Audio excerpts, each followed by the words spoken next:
All right, so let's go ahead and get started. All right, so last time we finished up by going through the RSA algorithm, at least. So this is for encryption.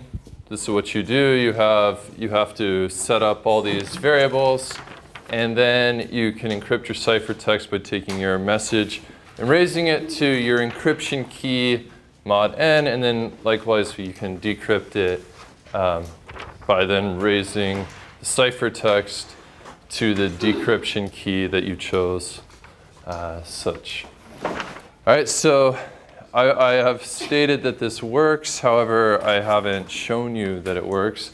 Now, to really understand the proof of why it works, you have to understand a bit of number theory. So we don't really want to go into that, but I'll try and give you some insight and intuition as to why it works.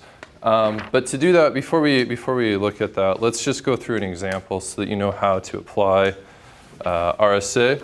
So let's say that Bob wants to send a message to Alice, Alice wants to send a message to Bob. So she needs to know Bob's public key to send a message to him, right? All right, so let's say that Bob chooses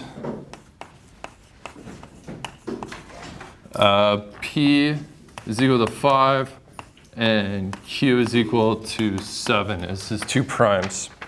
Now these are much smaller than you would use in practice. You would use typically at least 512-bit numbers for this. You wouldn't use these very small numbers, all right? So then we have that n is equal to P times Q. So here we have 5 times 7, which is 35. So we have n equals 35. And we also have that z is equal to now 4 times 6, which is 24. All right, and we need to choose E, so we need to choose our encryption key. And we have to choose E such that E is less than N, and the greatest common divisor of E and Z needs to be 1. So we can pick any number that's relatively prime with 24. So let's just choose that E is equal to 5. Okay, so here this is a choice that we make, so we choose this. All right, now we need to find a D that matches this criteria. So here, let's choose that D is equal to 29. And this works because 5 times 29 minus 1 is divisible by 24, all right, which we need. Okay, so let's suppose that Alice wants to send just a short message to Bob. And just to make it easier to encode this message, let's say that A is equal to 1, B is equal to 2, C is equal to 3, and so on, okay? So the letters are just equal to their position in the alphabet. All right, so let's look at how we would then encrypt the letter L.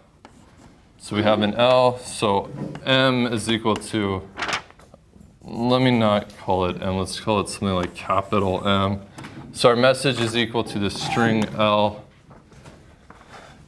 All right, so then we have M, our numeric representation of our message is 12.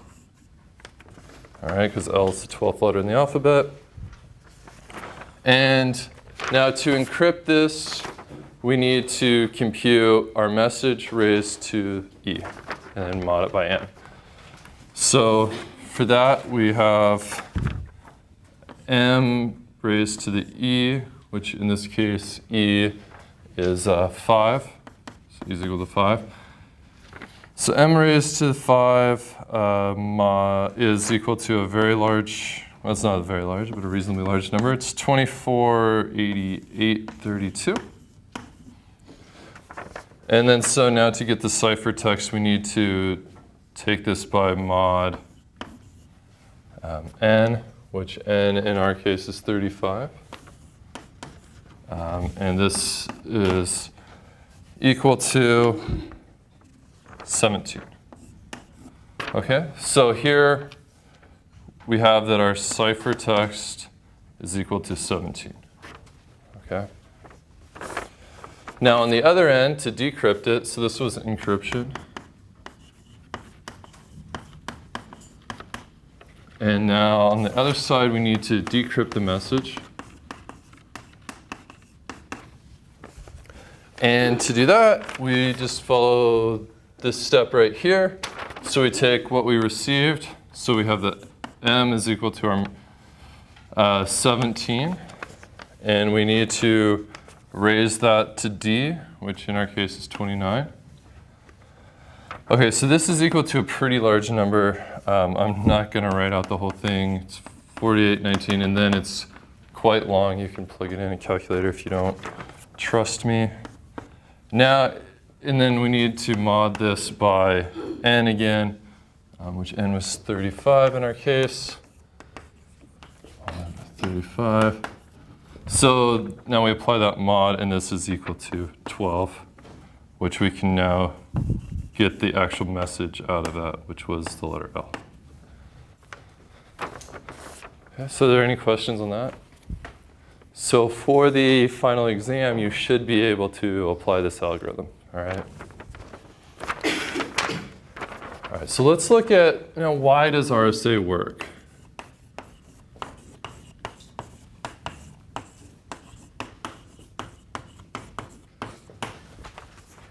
And so this is what we have here when we encrypt something and then decrypt it. What we're doing is to encrypt it, we're applying Bob's public key. All right, so I'm going to write this as a function.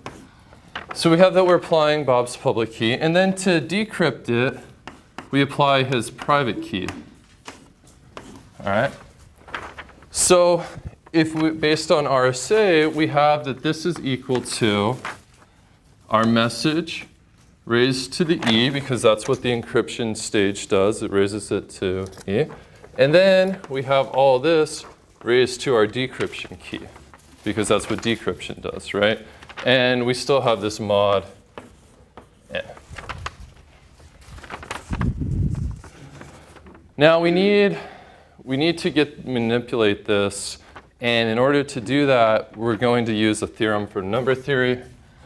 So this is just something, I'm not going to prove this or anything, but it's a statement that, or it's a theorem that you can look up if you're interested.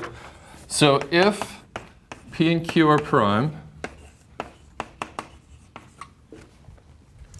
and N is equal to P times Q, then we have that X raised to the Y power mod N is equal to X raised to Y mod P minus 1 times Q minus 1.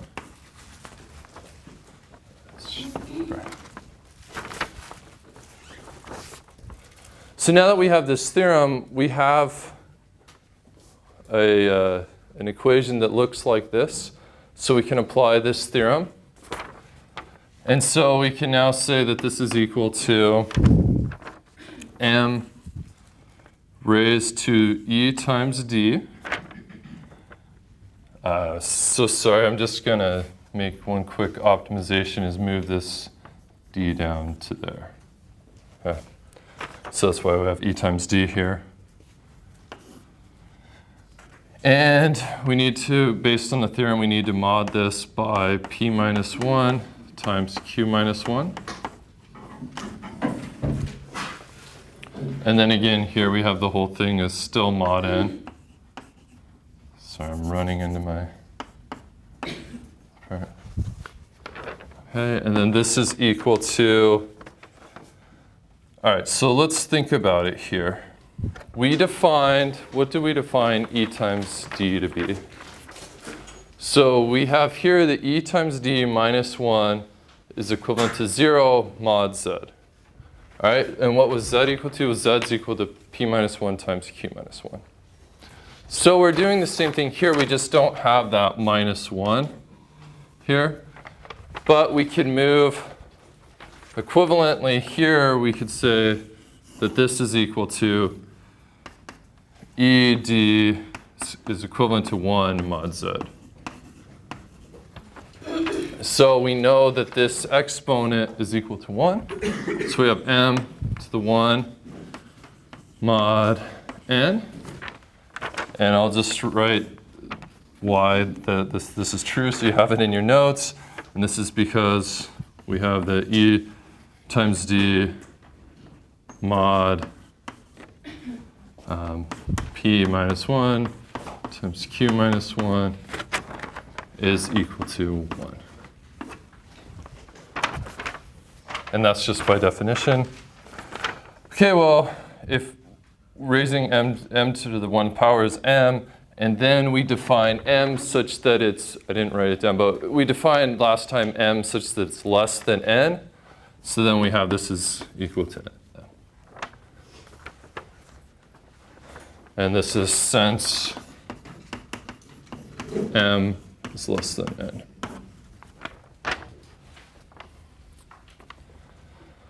Okay, so the security of RSA, therefore, based on this, you can see that if you can get P and Q, if you can factor n into P and Q, then you can break RSA. All right? So therefore, RSA is only as hard as factoring an integer. And its security relies on the fact that factoring seems to be a hard problem.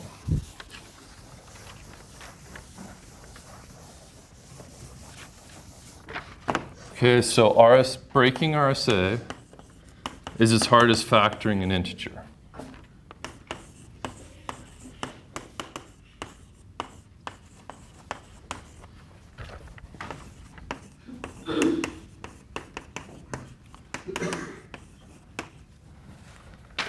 Now, a lot of people have worked on finding fast factoring algorithms, and so far no one has been able to find a polynomial time algorithm for factoring. Meaning that the best factoring algorithms we have right now are super polynomial, which is what we want, right? So this means that we can encrypt and decrypt the message in a short amount of time, a polynomial amount of time.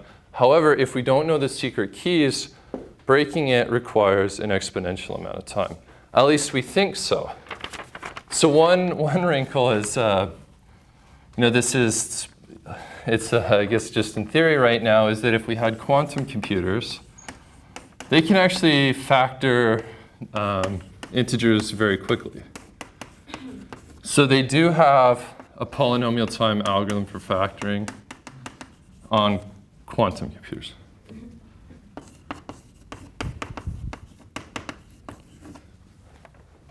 All right, so now quantum computers are just in study right now. They don't, there's no one's actually building and shipping a quantum computer that you could go out and buy, or even in research labs or anything. But if we are able to make this type of computing work, then it means that we'll have to find a different way to do encryption. Okay.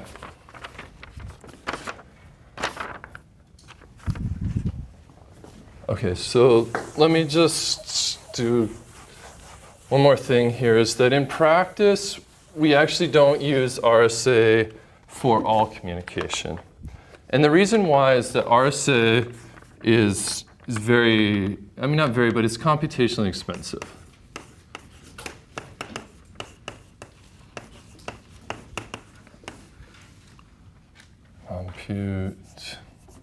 Compute expensive.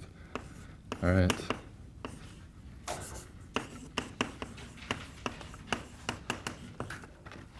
And the reason it's expensive is because we have this number that we have to take to a pretty large exponent, right? So here in the decryption stage, we have whatever the ciphertext is, and then we have to raise it. In this case, we just raised it to 29, but in practice, your numbers will be much larger. You have to raise it to like a 512-bit number. And that's pretty slow, actually. That's pretty computationally expensive. Whereas last time we talked about the data encryption standard, which, if you remember, is a secret key cryptography scheme. It's much, much faster. It's much easier to implement in software, or you can even implement it in hardware. And because of this, we typically use RSA to exchange private keys.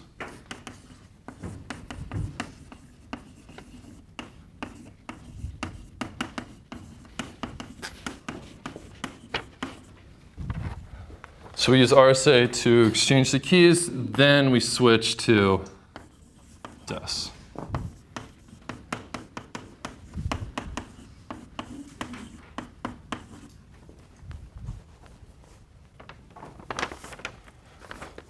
Okay, so are there any questions on RSA or cryptography? Okay, Clarence? Does each user have their own key or one private key? Right. Okay, so here, when you switch to DES, you have to, both parties have to have the same key. They have to have the same private key for DES to work. All right. So you exchange this private key. You both know it, but you don't. You typically only use this as temporarily. So say you're like connecting to Amazon.com or whatever, you're going to buy something. Your browser would do an RSA, and you'd set up a private key pair with Amazon servers, and this would just be randomly generated at the time. And then you'd use it for that session and then discard it. Okay, my kid. Is there a positive correlation between computational time and security? Okay, so is there a correlation between computational time? I mean, so there is a correlation between the amount of computation it takes to break some code, some encoding, all right? You want it to be very long.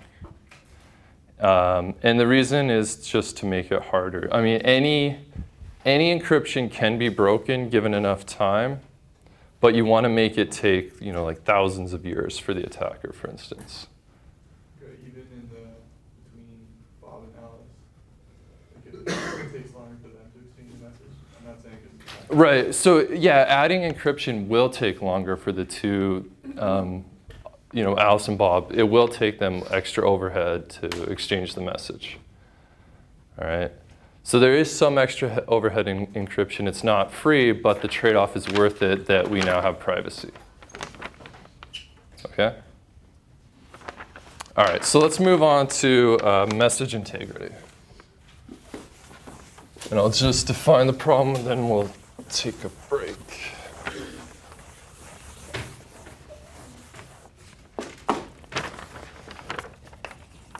So message integrity.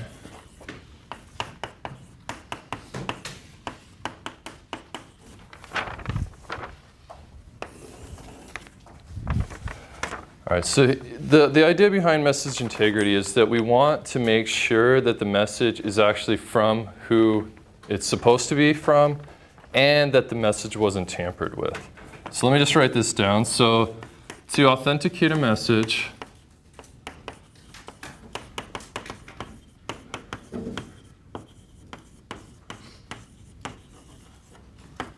Bob needs to, he must verify that the following two things hold. So first of all, we need to know that the message originated with Alice.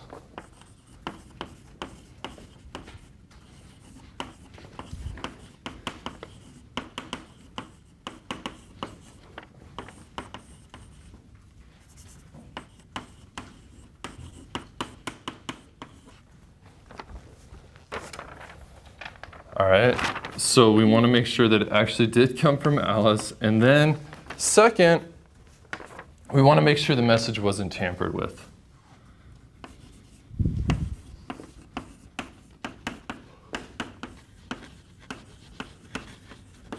So M was not tampered with in transit.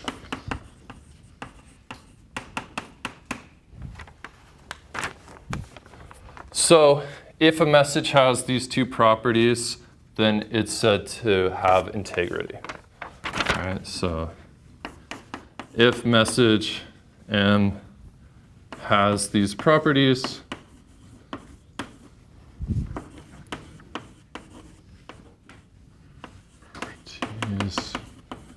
it has integrity.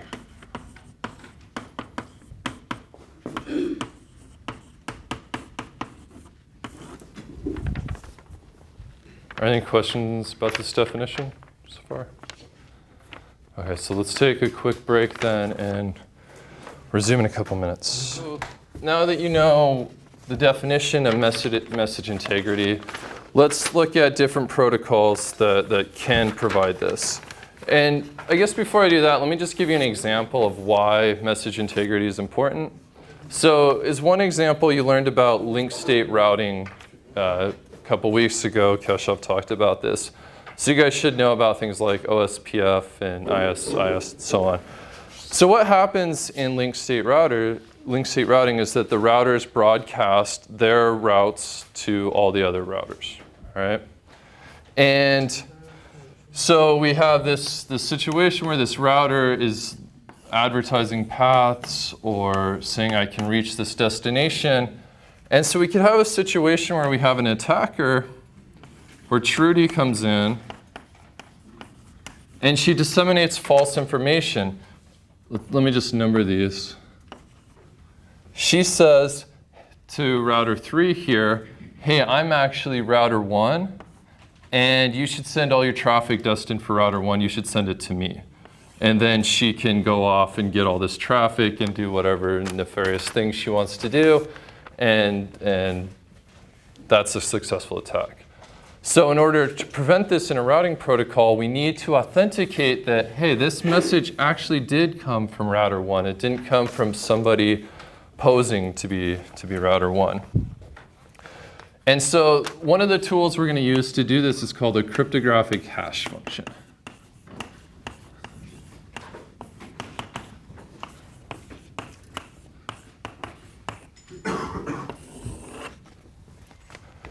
And I hope you guys all know what a hash function is. A hash function is just a function that takes a value and maps it on to some key.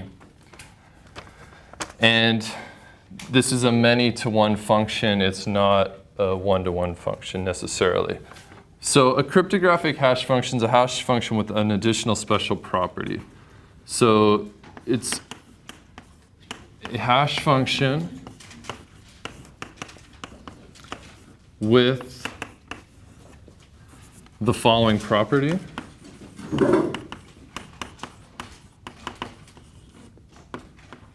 And that is that it's computationally infeasible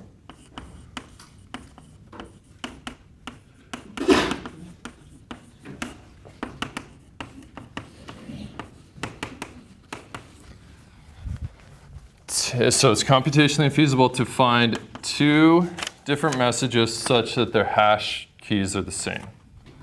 Find two messages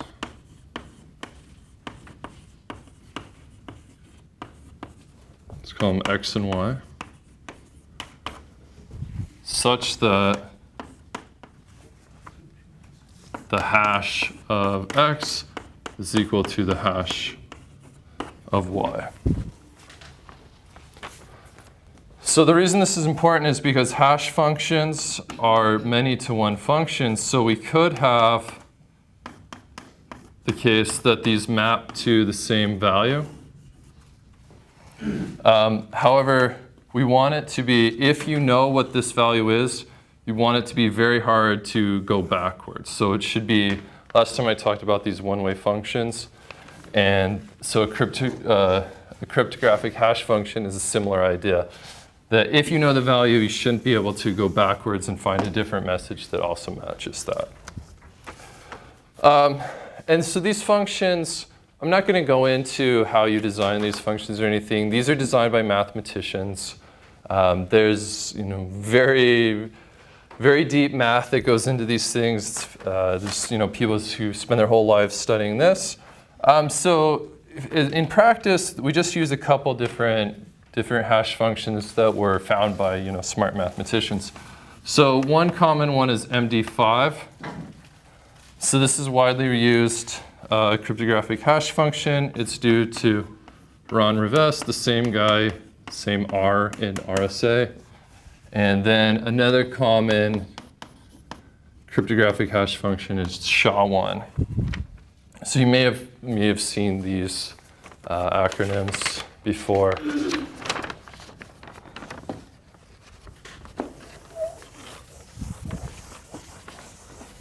so now that we know what a cryptographic hash function is, let's do a try and actually provide message integrity. So as a first attempt,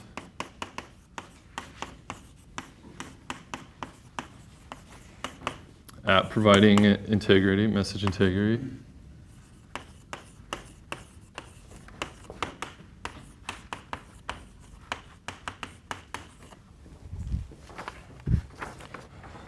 so our first protocol will work like this. We have that Alice has the message she wants to send, so she has M, and then she computes the hash of this.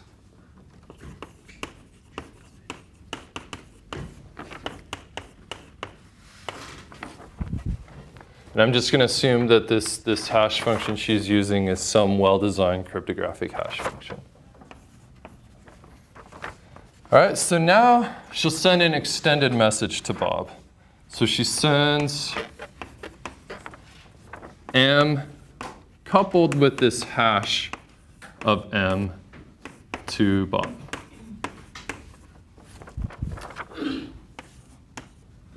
Then Bob receives the message and he computes the hash of M.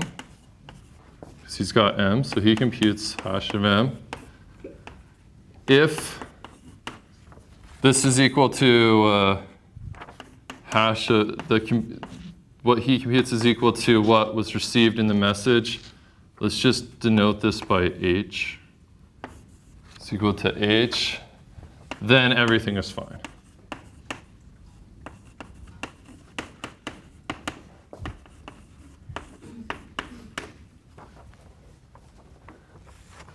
So I'll tell you guys, this does not provide message integrity. And can someone tell me why? The hash could be changed on there as well? So the hash can be changed on the way? Yeah, so like when you're sending it to someone else. Okay. Ultimate message. All right, so you could tamper with it along the way and change the hash. But then I guess when Bob receives it, he'll compute the hash of M and think that everything's okay.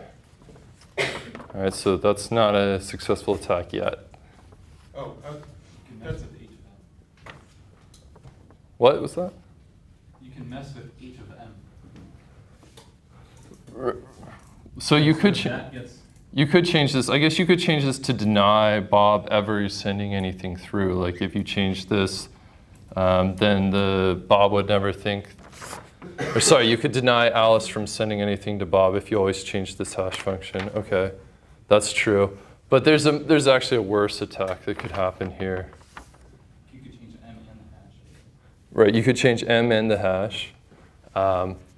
Yeah, so you could change both of those and spoof a message, essentially. So here's the attack. Is that Trudy creates a message M prime.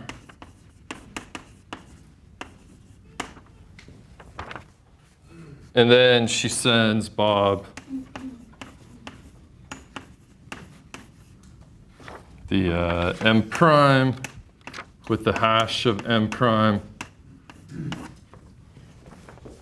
And so Bob receives this message and he computes the hash on M prime here. He's like, okay, yeah, it matches this hash that I received. So it doesn't really authenticate anything here. We're still in the same situation where Trudy could create bogus messages and Bob thinks it's from Alice. And the reason why is because they don't share any secret here. We have to have some shared secret between Alice and Bob to make this work. So we need a secret.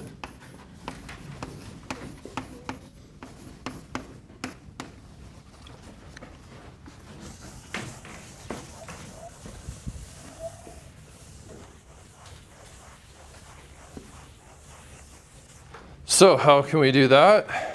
Well, we'll create a secret key and we'll call it an authentication key. So we have an authentication key.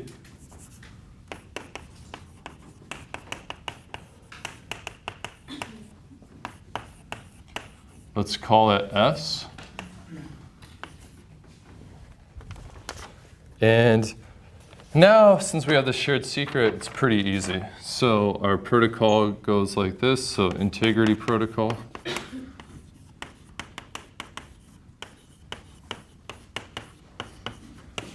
Works as follows. First, Alice, she again has M, and she computes. This time we're not going to compute just the hash of M, we're going to compute the hash of M appended with our secret.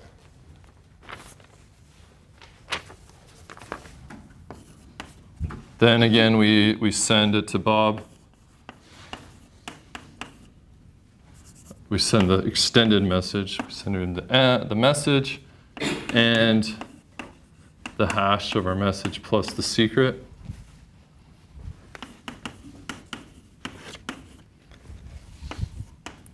So Bob receives this and he checks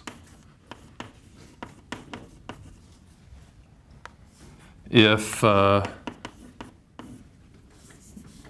hash of M plus S, recall that Bob knows S, both people know S. Bob checks if this is equal to what was received. Again, let's call this H. And if so, everything's okay.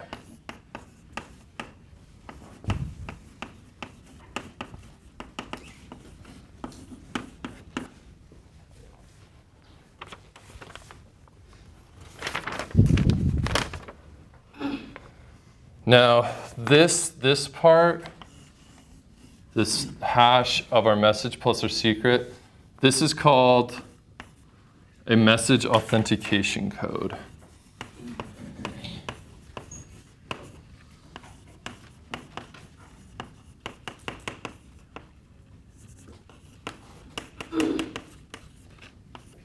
Or abbreviated as MAC. This is not the same as medium access control. So this is pretty cool actually because this does not require encryption. All right. So can someone tell me why this doesn't require encryption?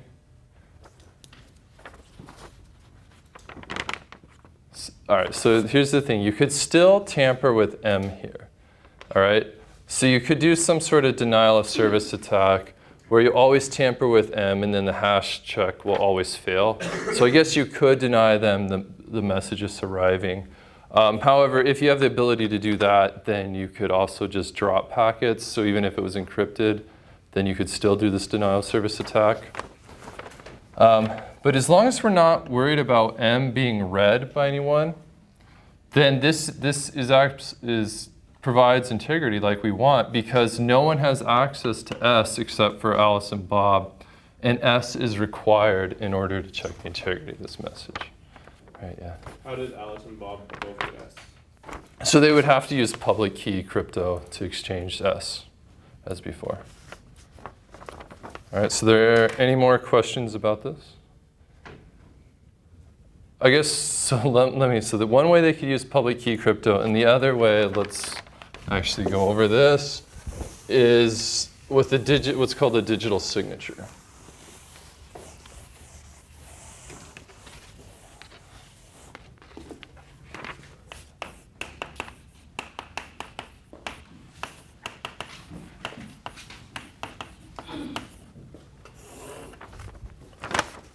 Okay, so you guys all know what a regular handwritten signature is, right? What does it do? If you sign something, what does that mean?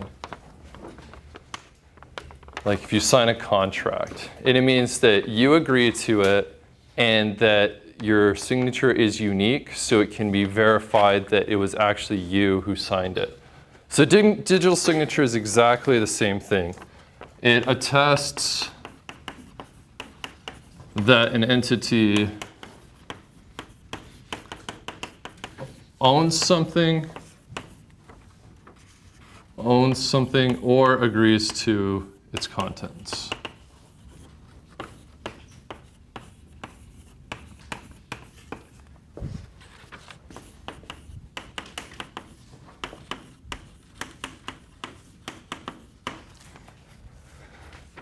So it needs to have these two properties.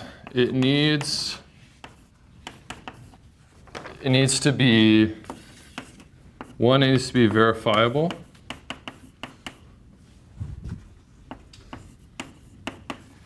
And two, we can't forge it. It has to be non-forgeable.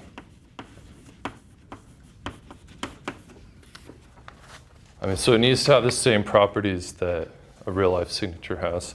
Now, I mean, I don't know exactly if these verifiable, yes, you can verify signatures, but non-forgeable, I mean, I assume there's some people who can forge signatures really well.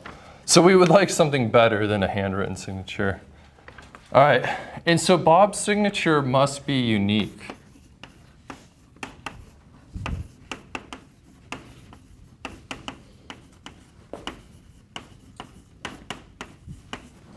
This is just like, you know, the real world analogy. If your signature is going to be non-forgeable and verifiable, it needs to be unique, right? Okay, so now let's suppose that we have a message that Bob wants to send. And let's look at how he will sign it.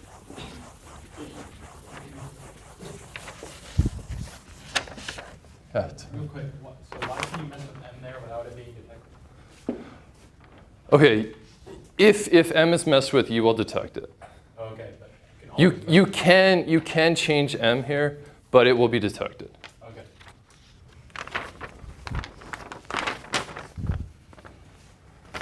Okay, so we have that Bob needs something unique.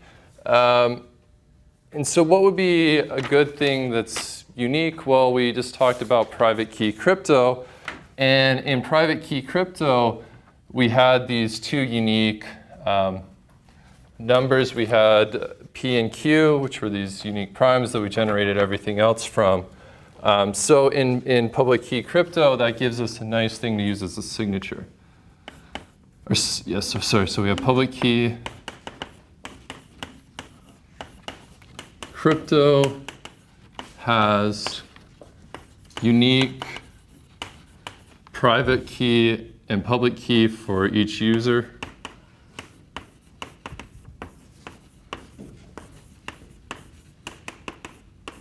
All right, so this will work really well for a digital signature then because these things are unique. So Bob's signature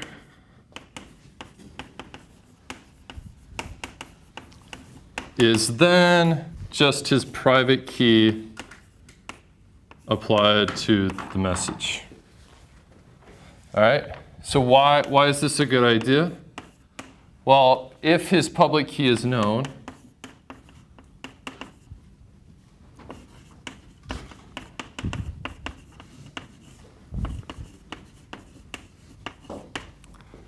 then anyone can check his signature.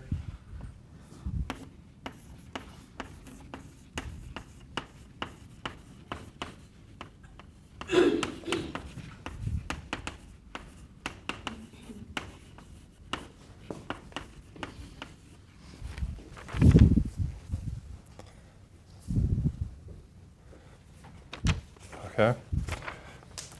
So it turns out there's still one problem. And can anyone identify an attack that we could still make?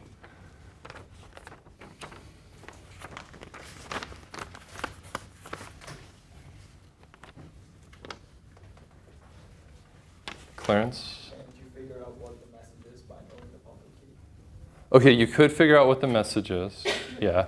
But we're not really worried about that at this point. We just want to provide integrity, which is only that it came from the right person and wasn't tampered with.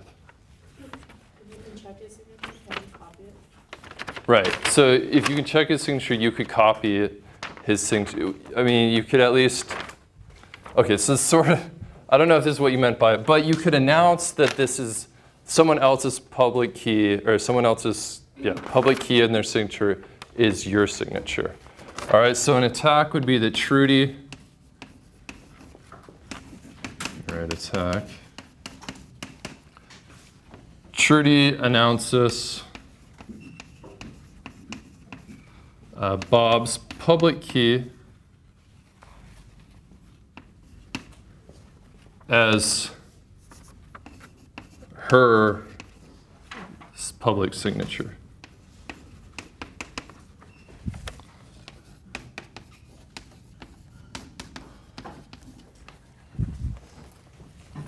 So then she can effectively steal Bob's identity in this case. All right, so she might not know his private key, but by knowing his public key, then she can still, this is still enough information to effectively steal the key from him because it's no longer unique. All right, so these keys have to be unique, and if someone else announces, hey, I have this public key, then this no longer works. So the way to get around that is to have someone certify, yes, this is actually Bob's key. And for that, this is called public key certification.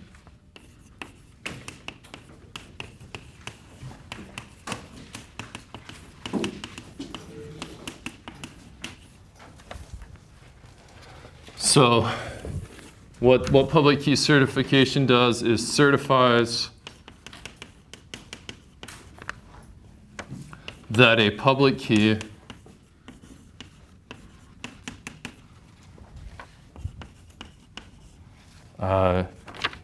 is owned or belongs to a specific entity.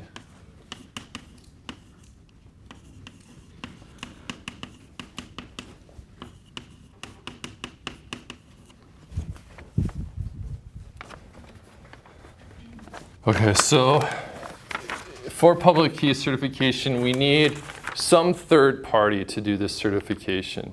You have a question, Mike? Yeah, Bob's signature, is that the private key? Sorry, what? Like where it says Bob's signature.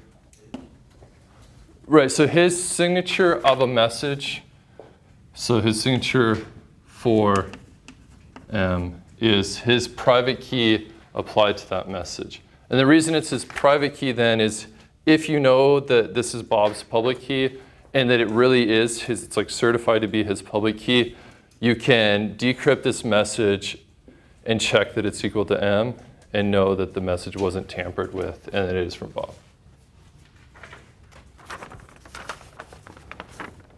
So yeah, this public key certification is just, you know, in order to make sure this public key really does belong to Bob, then we have a certification authority.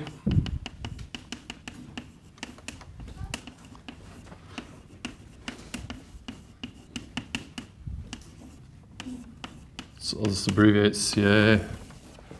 So the certification authority does the following.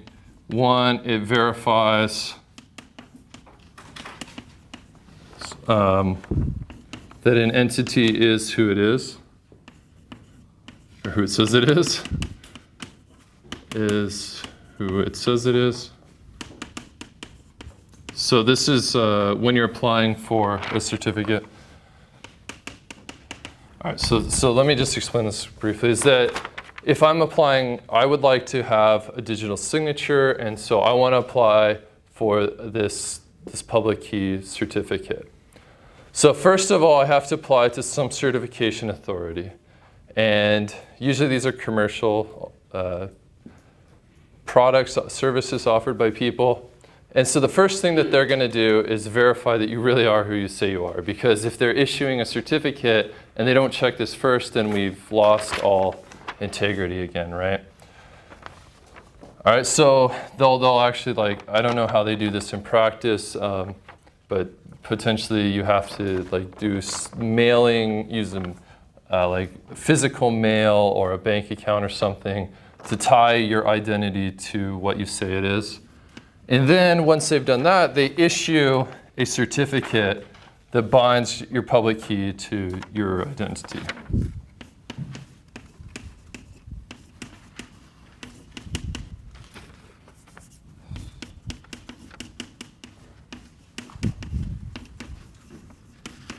So the certificate binds the public key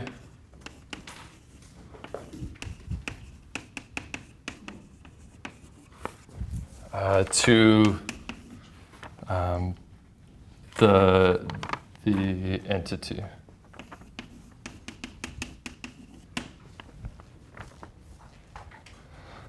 So any questions? Okay, Tony. Real quick, should that be KB plus? This? Yeah. No, this should be KB minus. And so, okay, let me go over this one more time. The reason this should be KB minus is so we want to sign something, all right? We need to sign it in a way that we're the only person who can sign it that way. And so we're the only person who knows this private key, and that's why we use the private key, because it's a secret we only know. And then anyone can check it using our certificate. Yeah, Ryan? So you're using the keys in reverse to decrypt and encrypt. Yeah, exactly. Yep.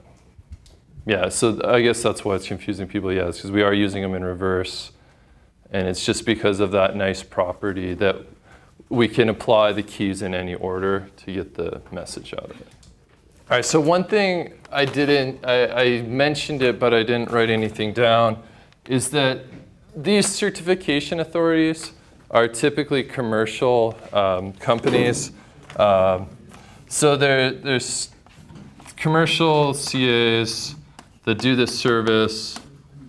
And for instance, Mozilla maintains a list of 36 trusted CAs. So if you want to have a digital signature, you have to pay some money for it. I don't think they're too expensive, but you do need to pay the certification authority a little bit of money to do these two steps. All right, so let's move on now to endpoint authentication.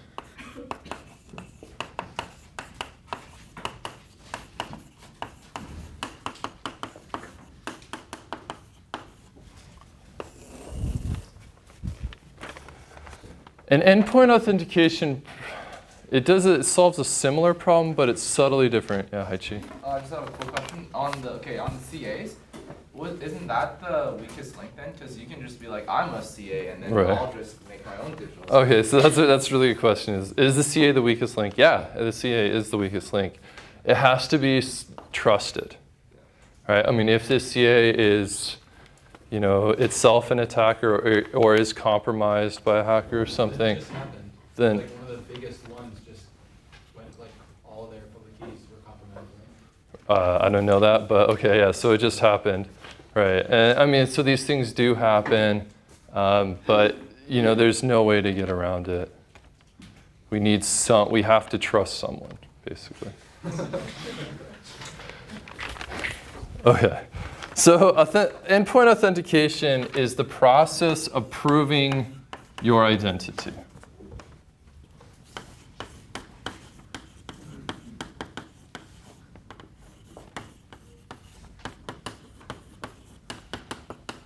Now this is subtly different than message integrity, because message integrity said that the message needs to be from who it says it is, and it can't be tampered with. Now we're not worried about providing the integrity of messages, we're just worried about authenticating users. So you can sort of think of this is analogous to when you log in your student account, you have to use your username and password, and then that authenticates that you are who you say you are. And so this is what we're doing here. So it's subtly different, and it's just checking that the user is who they say they are. All right, so, and so one more reason why we're going to do this different endpoint authentication than the message integrity is this approach for message integrity is not very scalable, right? So if we were going to use message integrity to also do user authentication, then every single user in the world would have to have some digital signature. And so that's not particularly scalable, right? We don't want everyone to have a digital signature that's globally accessible. So let's think about how to authenticate a user. So we're going to go through a few different protocols, and we'll find various flaws in them. So authentication protocol 1.1, or 1.0, sorry. Let's just abbreviate that, AP 1.0. So this is a really dumb protocol, and for Alice to authenticate, all she says is that, hey, I'm Alice.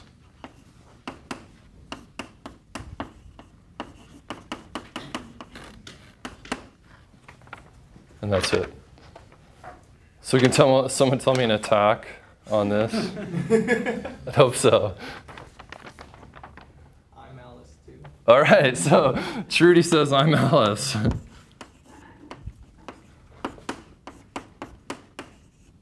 All right, so that's not going to work. We need something a lot smarter, actually.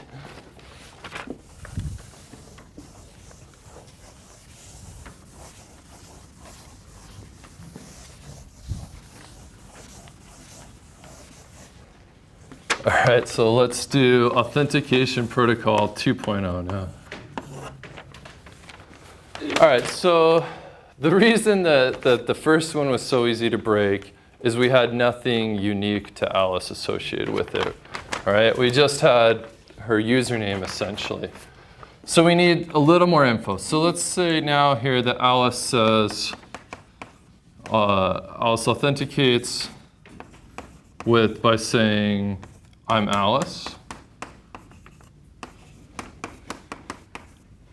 And here's my IP address. She'll just send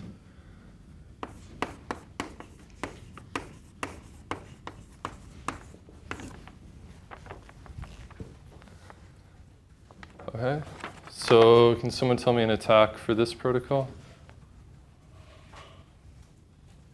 Okay, Mike? Trudy just says, I'm Alice, and here's my spoofed IP address. Right, and here's my spoofed IP, yes.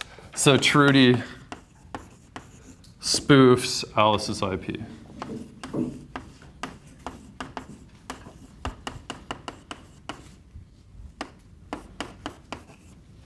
And it's actually very easy to spoof an IP. You guys could do it yourself. You could download software to do it. And the only way to check that if an IP was spoofed is at your first hop. If your first hop does not check that if you spoofed an IP or not, then no one else later on in the network will know. So in order for this authentication protocol to work, we would have to not be able to spoof any IPs, which would mean that all networks in the world would not allow that. And since we can't rely on someone else's network to provide this sort of functionality, this is not a good protocol. All right, so let's improve it a little bit. So we have Authentication Protocol 3.0 now. And here, the key is I'm Alice. And then here's my password.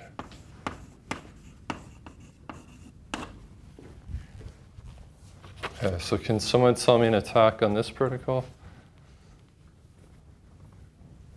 Okay, Clarence? Get Alice drunk, find out her password. Okay, so that would be a social engineering attack, which would work in any case. So let's do a network attack. Could you brute force the password? Okay, one attack would be to brute force the password.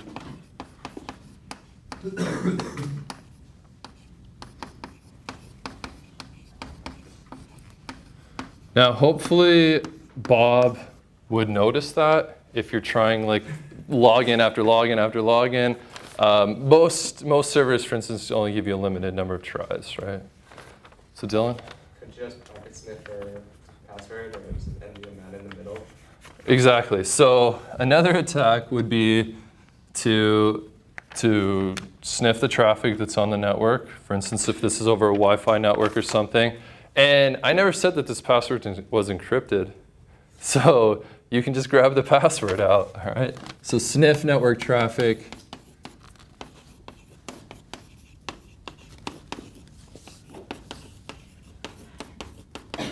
And then you can just find the password. Now, I mean, I know you probably think that that's pretty stupid to not encrypt the password, and it is. However, many early internet protocols were designed this way.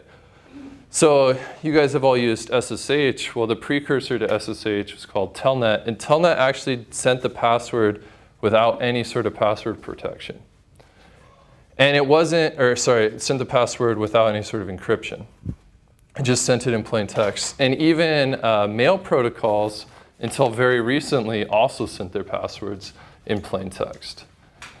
So the assumption there in designing these old protocols was, well, one, they weren't really very concerned with security initially when designing the internet.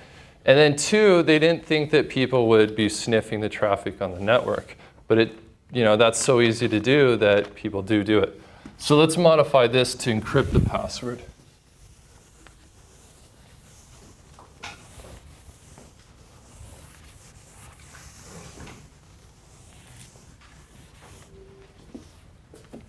So we have Authentication Protocol 3.1. Now we send I'm Alice, and we send the encrypted password.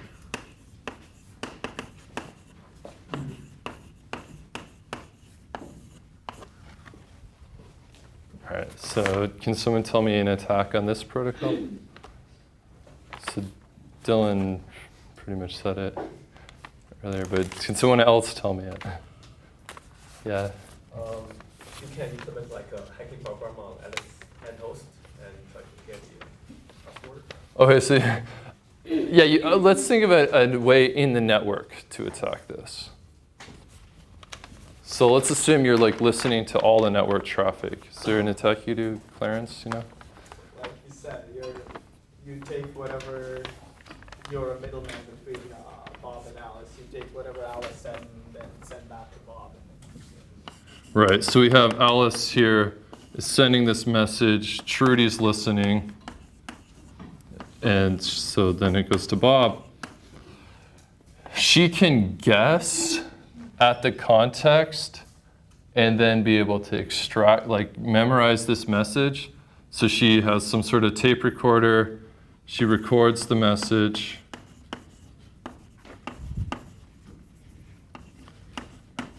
and then does what's called a playback attack.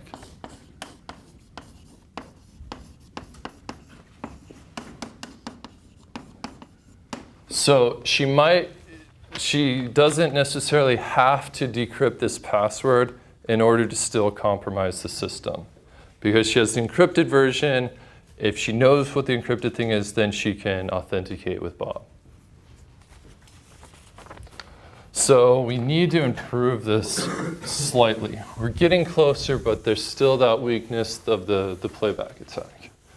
Is that just that Trudy can change like the message, or? So, well, she could make Bob believe that she is Alice, if she knows this. And then Bob will maybe, depending on sort of the application, the protocol, this might not work. But for many, if she gets one packet through to Bob where Bob thinks she's Alice, then they could do some sort of other like side authentication or something. Okay. All right, so let's look at our Authentication Protocol 4.0, the one that will finally work. So here, this playback attack worked because Bob couldn't distinguish whether it was Alice's original message or a playback of that message. So we need to add some sort of state to our key here to indicate that this is a lively authentication attempt. All right, and so,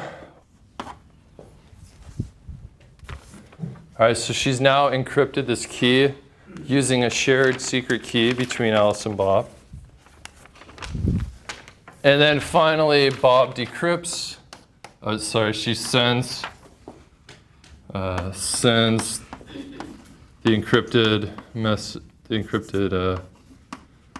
R to Bob.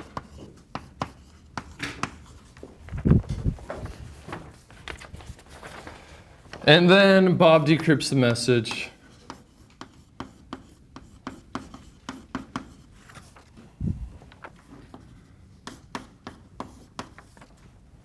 If the message equals K, then it's Alice.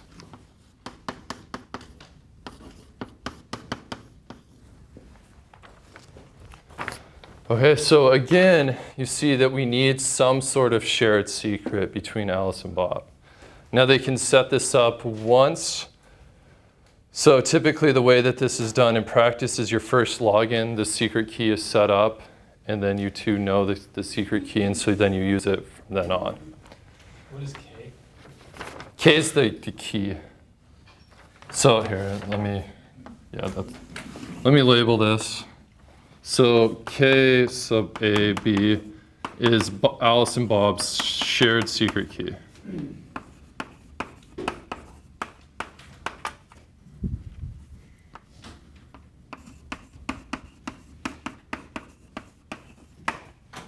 So they have to set this secret key up initially. Like on the first login, you set this secret key up, and then you use it from then on to guarantee freshness. Yeah, Mike? Why doesn't it say it's equal to R?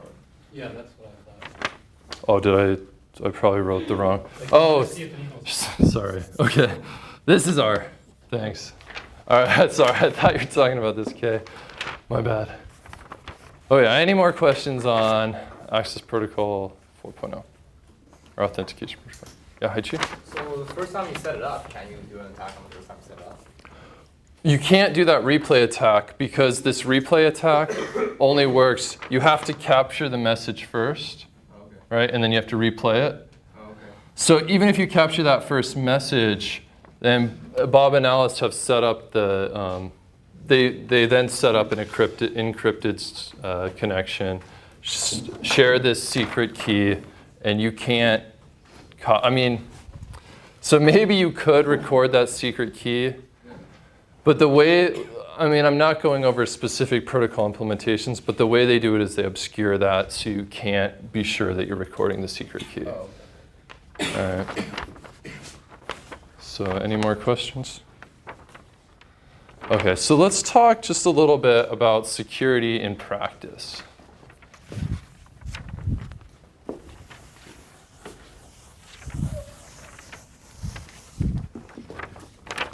So security in practice. And security is really, really hard to guarantee. For one thing, there's no way to prove that a system is correct.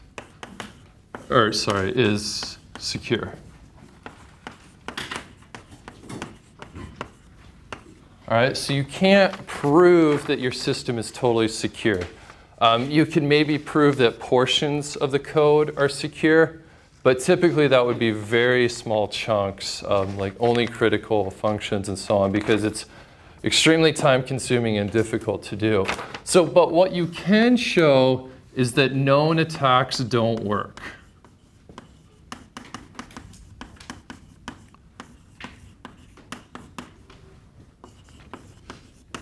You can show that.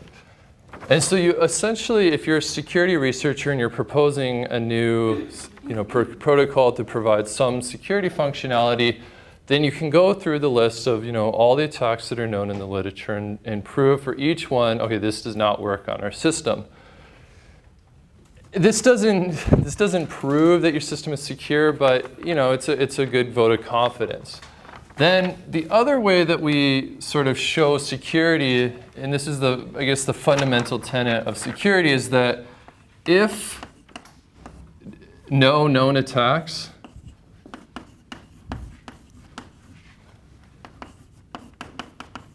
so if after some long time there's no known attacks, then it should be secure.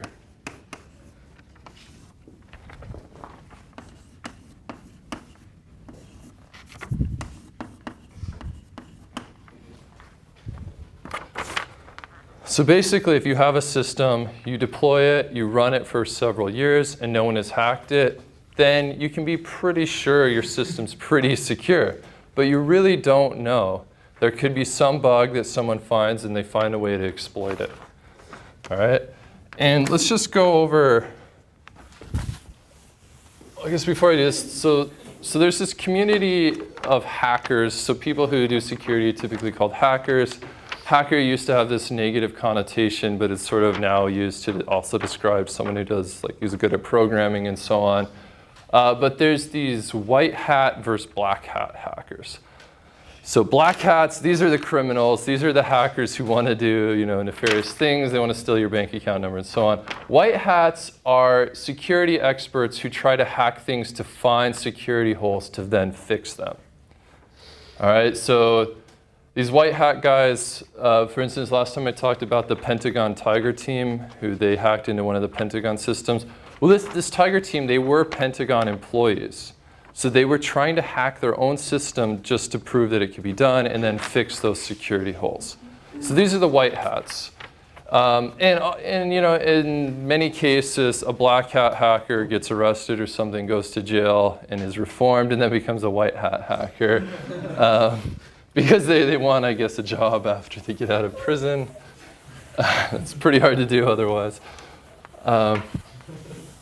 Right, so those are sort of the main people in the security communities, these two, the white hats and black hats. And the sort of techniques that they use to find attacks are, one is vulnerability scanning.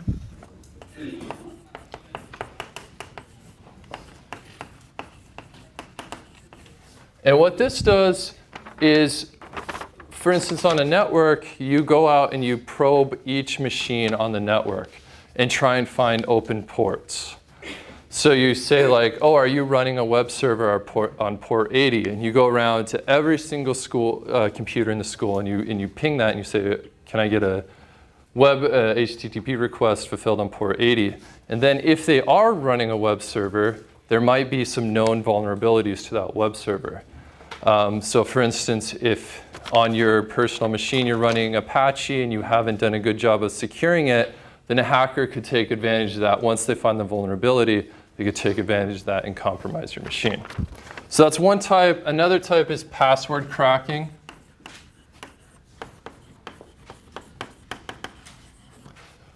These passwords are stored as encrypted strings. So if you manage to, like a few months ago, there was a hack on the PlayStation Network where they managed to get the encrypted passwords for every single user. All right, so these are encrypted, so they don't actually know the passwords. However, you can do this cracking attack where you try the brute force combinations to actually find out what are the passwords. And there was a lot of analysis of that done, actually. That's pretty interesting. Like, they found the most common password is just password 1, things like this. Most people, there's actually not much randomness in the way that people create passwords. They're either English words or English words with a few like numbers after them, or an English word with a number and then another English word. Something like 90% of the passwords in this PlayStation data set were of that form, or of pretty easily guessable form. So then another attack is packet sniffing. Or another way to find vulnerabilities is packet sniffing. So we talked about that, how that could be used to find vulnerabilities in authentication. Another is a spoofing attack.